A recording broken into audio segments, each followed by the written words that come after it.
This tutorial will reiterate and expand upon some of the skills discussed in the previous two videos. The first thing we need to understand when reading and plotting a legal description are section, townships, and range. By looking at this illustration, you'll see that a township measures the distance north or south from the baseline, which is a designated parallel. A township usually measures 6 miles in size. The first 6 miles north of the baseline is Township 1 North, running from 0 to 6 miles north of the baseline. Township 4 South would therefore be 18 to 24 miles south of the baseline. Range measures east or west from the principal meridian, which is a designated meridian. Ranges are also usually 6 miles in size. The first 6 miles west of the principal meridian would be Range 1 West. Range 3 East would be 12 to 18 miles east of the principal meridian. Each square 6 miles by 6 miles is called a township. Every description, when written, should contain a section, township, and range, unless it's a subdivision description, and we will discuss those later in this tutorial. As you'll see by this illustration, each 36 square mile parcel identified by a township and range number is further divided into 36 sections, each section being 1 square mile or 640 acres. The cells are numbered in an S shape, which means they start from the right and go to the left. The reason for this is that it was easier for surveyors to use when they were doing the original surveying. We're going to look at a couple of examples. When we look at these examples, we're going to see how to plot a legal description on a section map. This layout that we're going to look at is just a form that abstractors use in order to plot out a description at the courthouse on paper. So you'll see that this section map shows the entire section. This entire section contains 640 acres. When we look at a section map, we further describe it or divide it into quarter sections. We have a northwest, a northeast, southwest, and a southeast. Each one of these quarter sections contain 160 acres. We can further divide these quarter sections into quarter sections. So we're looking at the northwest quarter of this section. So how many acres would be contained in this quarter section? It would be 160 acres.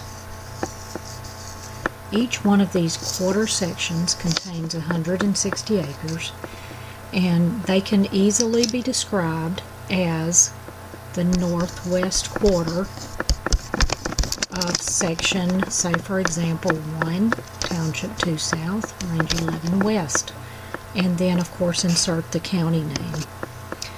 Then we're going to look further and see the quarter sections. So we're looking at the northwest quarter of northwest quarter. Just this one area contains 40 acres. So this is a 40 section of this section, and we can further describe it and easily describe it as the northwest quarter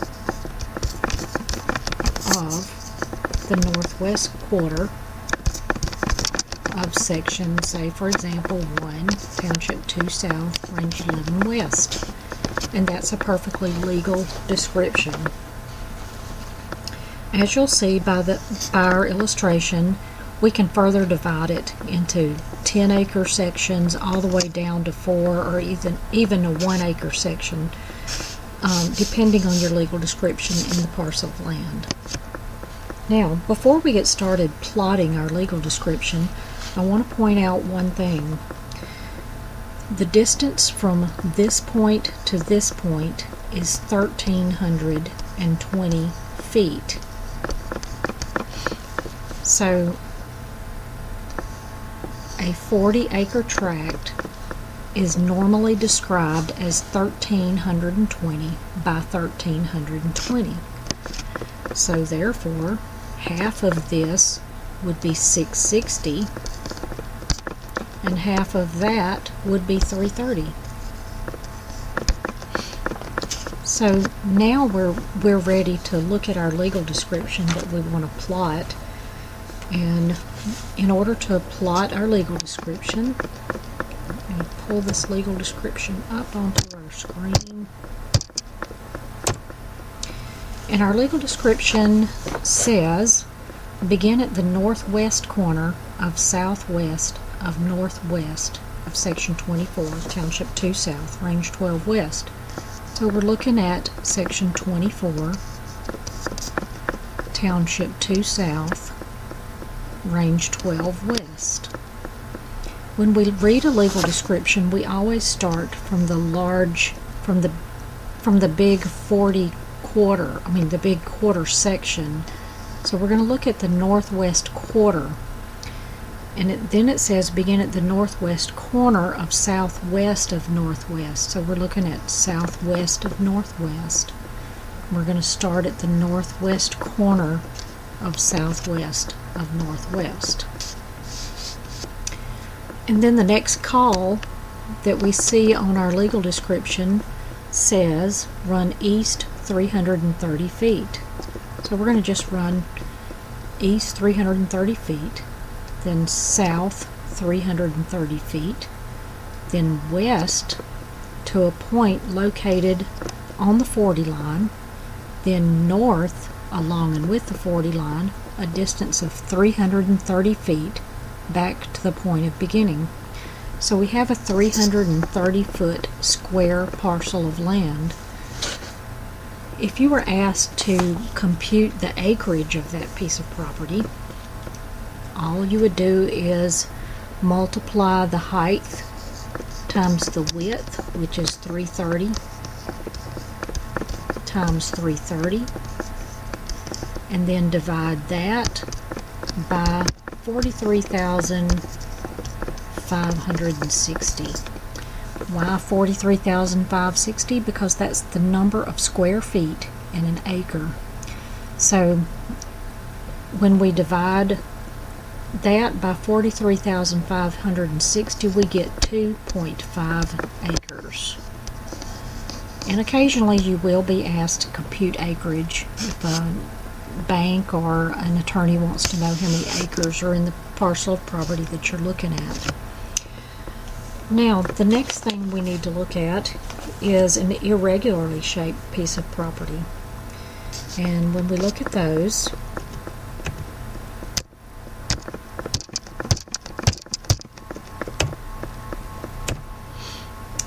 there's a couple of things that an abstractor needs to remember and to have on hand whenever they are doing an irregularly shaped piece of property. The first one is an architect's scale. The other thing that we need to look at is this compass. This compass is something that abstractors use to get bearings along with their distances. And let's look at this compass and see how to read it. First of all, we've got north, east, south, and west.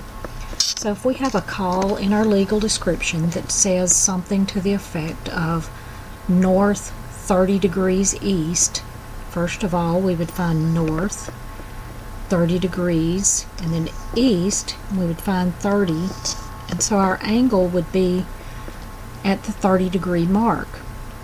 If we were to have a call that said something like south 20 degrees west, then we would look between the south and west area of our compass. So these things are really easy to use. The one that most people use has this little arm on it that moves around so that you can plot out your property pretty accurately. Okay, so whenever you start to plot a piece of property, you should have drawn out on a piece of paper an area 1320 by 1320, because that's a 40-acre piece of property. Now, of course, if you've got a bigger piece of property that covers an area more than 40 acres, then you could have a larger area drawn out. So we're going to look at this legal description, and the description that we have for an example is commence at the northeast corner of Section 1, Township 3 South, Range 13 West. So how do we know which 40 that piece of property is in? It says commence at the northeast corner of Section 1. So the northeast corner of Section 1 is going to be the northeast quarter of the northeast quarter. So we know that this is the northeast of the northeast. So we don't have to worry. I mean, it's a legal description. There's nothing wrong with it, even though it doesn't have a 40 quarter listed on it. So let's start looking at our legal description. And our description says to run south along the section line 330 feet to the point of beginning. So we're going to draw our first line 330 feet from the point of beginning. And since this is on a computer, it's not going to be perfect, but it's going to be something like this. So that would be 330 feet, and we're going to call that the point of beginning, or POB. Then our next call says, thence from said point of beginning runs south 202 feet. So we're going to start there, and we're going to run 202 feet. And like I said, it's probably going to be a little bit neater on a piece of paper, but on the computer it's not going to be perfect. So now we've got our first call of 202 feet. Then it says run west 690 feet. So we're going to measure 690 feet, and I am using a ruler, so that is approximately 690 feet. To the center of a paved road, thence run north 23 degrees, 20 minutes east. And if we use our compass, and I'm not going to enlarge this one, but I'm going to look at it and see what an angle of 23 would be. It's going to be approximately right there. So we're going to run 220 feet at that angle.